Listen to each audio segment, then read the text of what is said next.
Oh, give me a home where the buffalo roam, and the deer and the antelope play. Well, if you want to get technical, there were no buffalo or antelope out on the range. Bison aren't buffalo, and pronghorn aren't antelope. But where the bison roam and the deer and the pronghorn play just doesn't have the same ring to it. Now, as for the frequency of discouraging words being heard or the cloudiness of the skies, there's no good data on either one, so I will just refrain from commenting. Now, I talked about deer in a previous episode, so today I want to tell you about those other two species, even though they're technically misnamed in the song, that make their home on the range, bison and pronghorn. Once numbering over 60 million, the number of American bison was reduced to just 300 by the early 1900s. Fortunately, this keystone species has been brought back from the brink of extinction. Pronghorn are the fastest land animal in North America and second fastest in the world behind the cheetah. So let's go to where, at least in song, seldom is heard a discouraging word and the skies are not cloudy all day, and learn more. I'm your host, Tim the Nature Nerd O'Hara, and this is the Dispatches from the Forest podcast.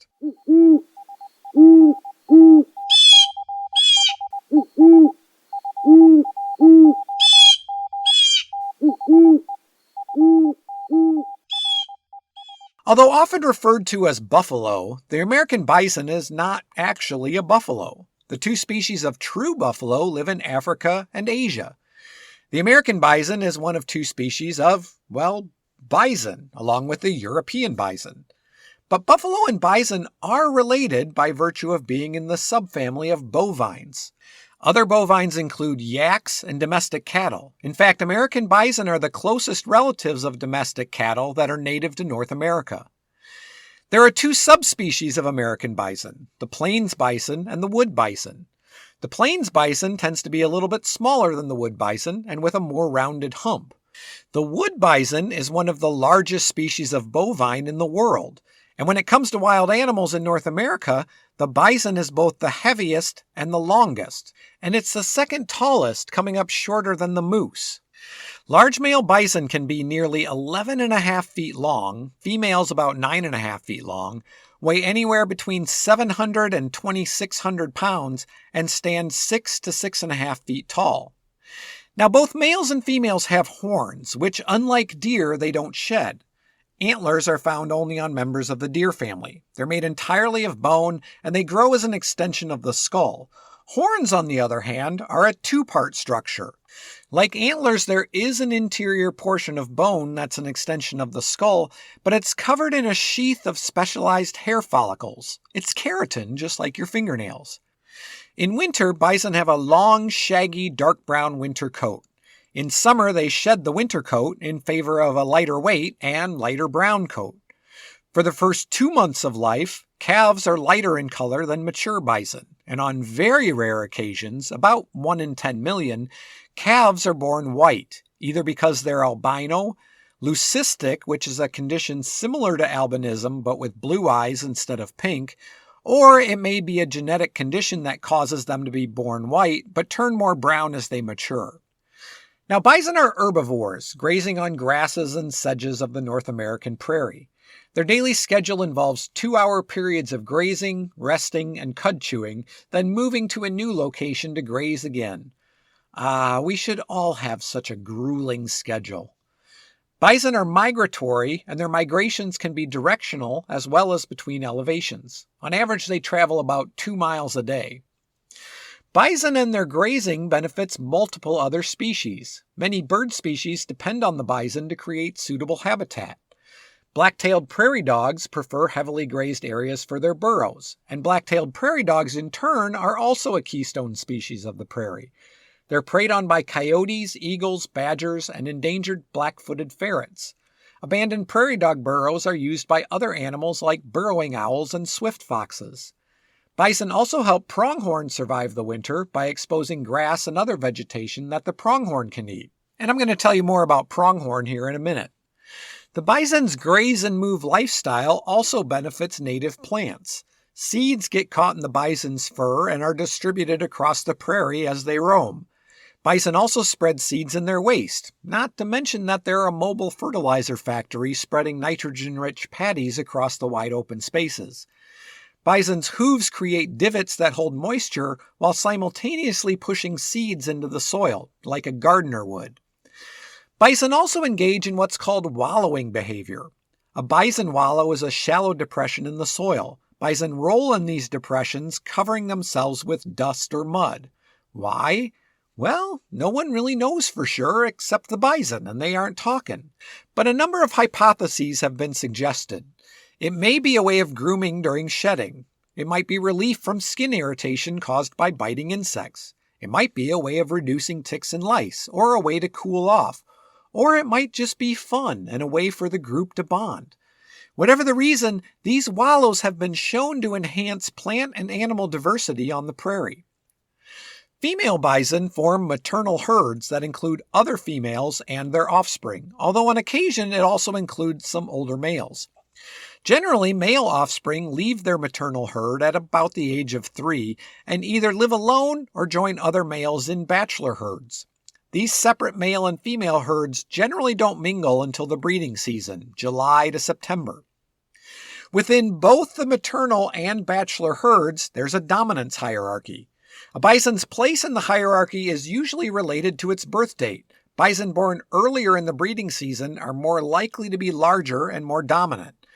Bison pass on this dominance to their offspring, since dominant bulls generally breed earlier in the first 2 to 3 weeks of the breeding season. More subordinate bulls mate later with any cows who are still in estrus. During the breeding season, dominant bulls maintain a small harem of females for mating. Individual bulls will tend cows until they're allowed to mate, following them around and chasing away rival males. The tending bull shields the female's vision with his body so she won't be able to see any other challenging males. Out of sight, out of mind, I guess.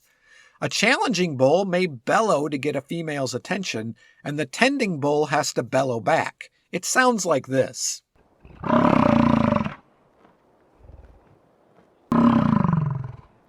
Now, in addition to dominance, the older bison of a generation also have higher fertility rates than the younger ones.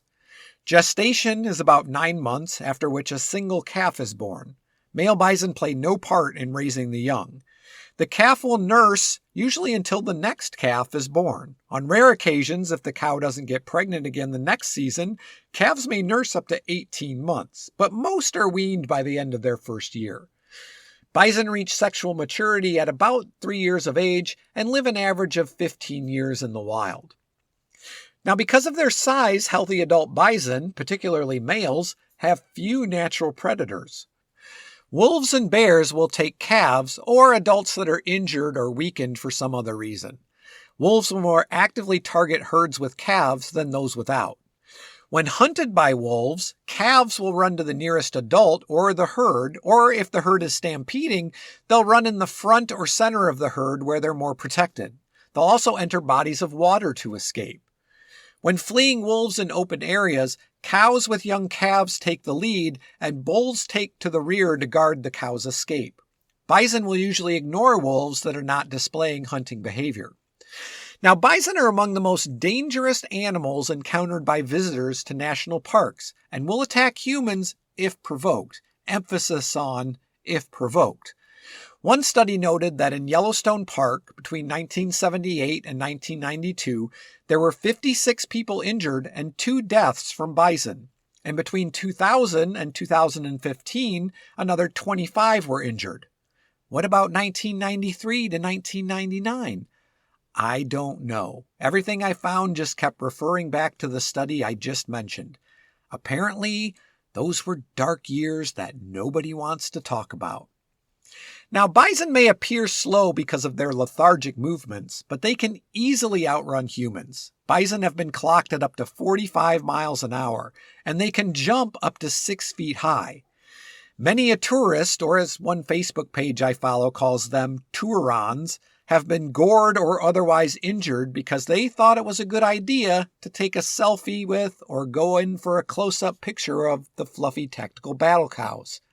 National park rules prohibit approaching within 75 feet of any wild animal. Most people injured by bison were less than 6 feet away before karma came a-knockin'. But people are, by far, much more of a danger to the bison than they are to us. As I mentioned in the introduction, prior to the 1800s, there were 60 million bison roaming North America. The bison were essential to many Native American tribes. They ate the meat, they used their hide for teepees and clothing, crafted bones into tools, knives, and decorations, used the sinew as thread, and made bladders into water jugs. Many tribes were nomadic, following the buffalo herds as they moved. Many places in the West have what are known as buffalo jumps. These were cliffs that were used by hunters to kill bison in mass quantity. Hunters herded the nearsighted bison over the cliff, where other members of the tribe waited with spears and bows to finish them off. This type of hunting was a communal event and goes back over 12,000 years. And again, nothing went to waste. Excess meat was cut into thin strips, dried and smoked, basically bison jerky. Some of this prepared meat was pounded and mixed with fat and dried fruit to make something called pemmican, not too much different from the suet blocks that you can buy and feed to the birds. Pemmican was a staple of the Native Americans. It lasted in storage for a relatively long time and was very easy to carry. The westward expansion of European settlers in the 19th century was the primary driver behind the rapid decline of bison in North America. Railroads, rifles, and an international market for buffalo hides led to what was called the Great Slaughter from 1820 to 1880, when the bison population plummeted from between 30 and 60 million to fewer than 1,000 by the 1890s. It didn't help that the military had a directive to destroy bison in order to destroy or at least control Native Americans and force them onto reservations. Armed with powerful long-range rifles, individual hunters could kill as many as 250 buffalo a day. Tanneries paid as much as $3 per hide and 25 cents for each tongue. Unfortunately, once the hides and tongues were taken from the carcasses, the rest of the carcass was often left to rot. The introduction of diseases from cattle, drought, and competition from domestic livestock contributed to the reduction in bison numbers also. At their lowest numbers, some estimates were that there were only 300 bison remaining, bringing the species to the brink of extinction. Fortunately, many places, particularly in the West where there's ample space, have recognized the bison's importance in the ecosystem and are restoring bison to the wild, giving people a chance to see these magnificent animals from a safe distance, people. Now, just like bison are often called buffalo but aren't true buffalo, the pronghorn is often called an antelope or pronghorn antelope, but it isn't really a true antelope. They got this name because they resemble both Old World antelopes and they fill a similar ecological niche, an example of what's called parallel evolution, the development of a similar trait or traits in different species that are not closely related but experience similar evolutionary pressure. Pronghorns are distantly related to deer and bovines like the bison, but surprisingly, their closest living relatives are giraffes. Pronghorns are light brown with distinctive white fur on their sides, breast, bellies, across their throats, and on their butts. If you've ever seen a pronghorn, you know they have wonderful, fluffy, white butts. They're smaller than deer, and males and females are about the same length and height, 4 to 5 feet long from nose to tail, and 2.5 to 3.5 feet tall at the shoulder. But males tend to be heavier, weighing on average between 90 and 140 pounds, versus the females 75 to 100 pounds. They are an artiodactyl ungulate, which is a hard thing to say. Fancy talk that means they have hooves with an even number of toes, with 2 toes on each foot. Pronghorns' large eyes give them a 320-degree field of view. This fantastic vision helps them spot predators from a long way off, an important ability in their open, flat grassland habitat. Like bison, and as their name implies, pronghorns have horns. Each horn is composed of a laterally flattened blade of bone covered in a sheath of keratin. Unlike bison and other bovines, the sheath of the male pronghorn's horn are branched, giving each sheath a forward-pointing tine, hence the name pronghorn. Both male and female pronghorns have horns, but the females are smaller, averaging just 4 inches long and usually straight, whereas the male's horns average 10 inches long. Pronghorns are also unique because they shed and regrow their horn sheath annually. Now that's not the bone core like an antler, just the outer keratin sheath. Pronghorns are the only horned ungulate that does this. Pronghorn range from southern Saskatchewan and Alberta in Canada south through the Great Plains and desert southwest into northern Mexico, as far east as Nebraska and the Dakotas.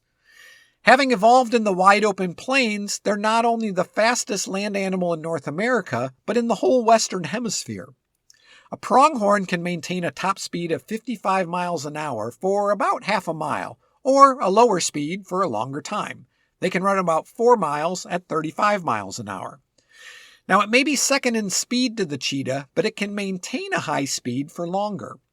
In fact, this speed may have evolved in order to escape the now extinct American cheetah, since the pronghorn is considerably faster than any other predator in North America. I never even knew there was such a kitty.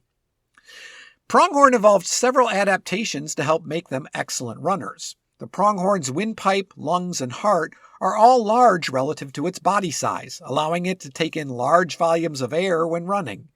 Their hooves are cushioned to absorb the impact of running, and their bone structure is light. But being built for speed comes at a price. Deer can jump 8 feet high, which makes sense. They evolved in the woods where escaping predators involved dodging fallen trees and brush. And like I mentioned earlier, even the heaviest land mammal in North America, the bison, has a 6-foot vertical leap. Pronghorn can outrun them both, but they are terrible jumpers. A pronghorn encountering even a 4-foot wire fence will go between the wires or even underneath rather than over. I've actually seen this many times, and I've also watched a pronghorn run face first into fencing that it couldn't go through. Fortunately, it wasn't hurt. It then ran parallel to the fence until it found a gap. In many areas, sheep ranchers are either installing a barbless bottom wire to their fences or removing the bottom wire altogether to allow pronghorn to pass through safely. In addition to their large lungs and heart, pronghorn also have larger kidneys than deer or true antelope, and this serves 2 purposes. First, it helps filter out toxins from some of the plants that pronghorn graze on. Many of these plants are unpalatable or even poisonous to livestock and other ruminants. Enlarged kidneys also help reduce the need for water, allowing the animal to extract most of its water from the plants it eats. Unlike deer, pronghorn have a gallbladder.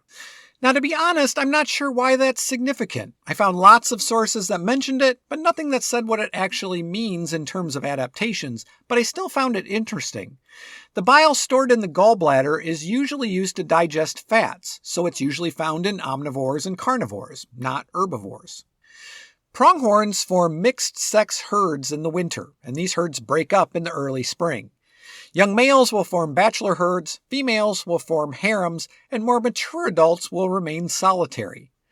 Females form dominance hierarchies, and dominant females will aggressively displace other females from foraging sites.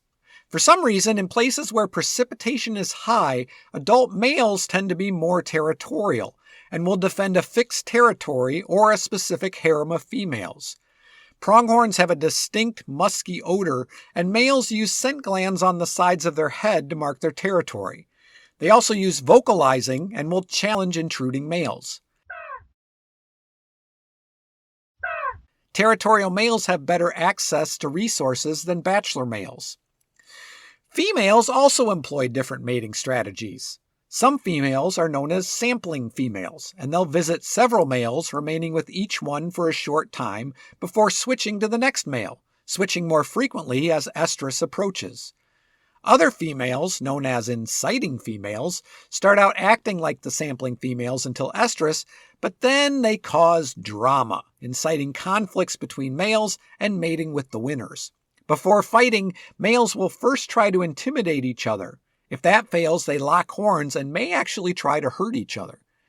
Then there are females called quiet females, who remain with a single male in an isolated area throughout estrus. Females continue this mating behavior for 2 to 3 weeks. When courting a female, a male pronghorn approaches her while softly vocalizing and waving his head side to side, displaying his cheek patches. He literally serenades her. How sweet is that?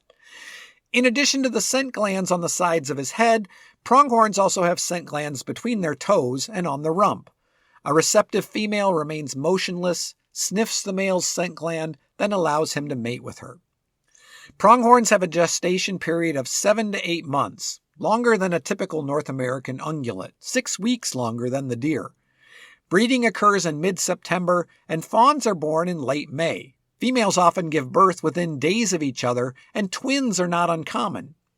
Newborn pronghorns weigh about 7 pounds. Now they can walk within 30 minutes of birth and are capable of outrunning a human in just a couple of days, but they'll spend the first 3 weeks, like deer fawn, hiding in vegetation while the mother grazes nearby.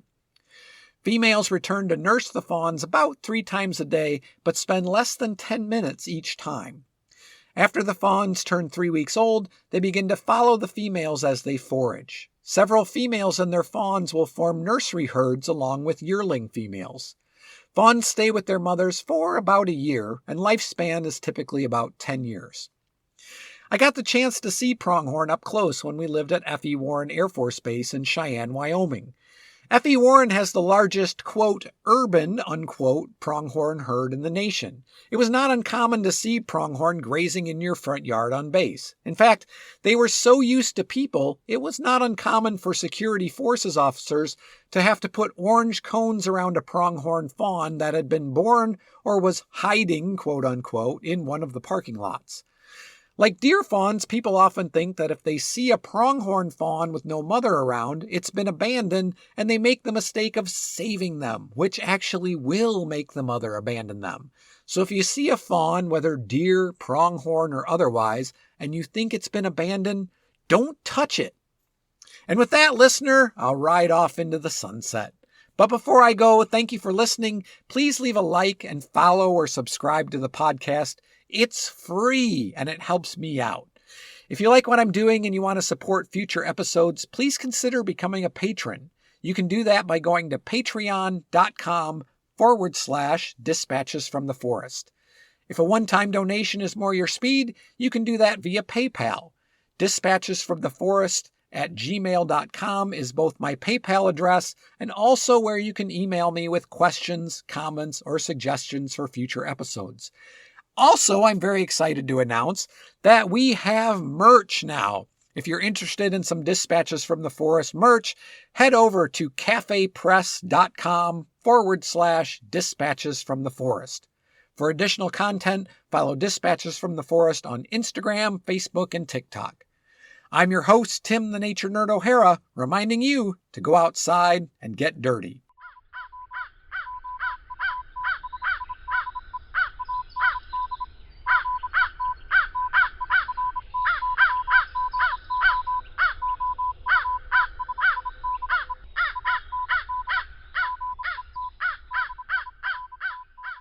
The Dispatches from the Forest podcast is a production of Dispatches from the Forest and may not be used or rebroadcast, whole or in part, without express written permission. Oh, give me a home where the buffalo roam, where the deer and the antelope play, where seldom is heard a discouraging word, and the skies are not cloudy all day. Home, home on the range, where the deer and the antelope play, where seldom is heard a discouraging word, and the skies are not cloudy all day.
not loud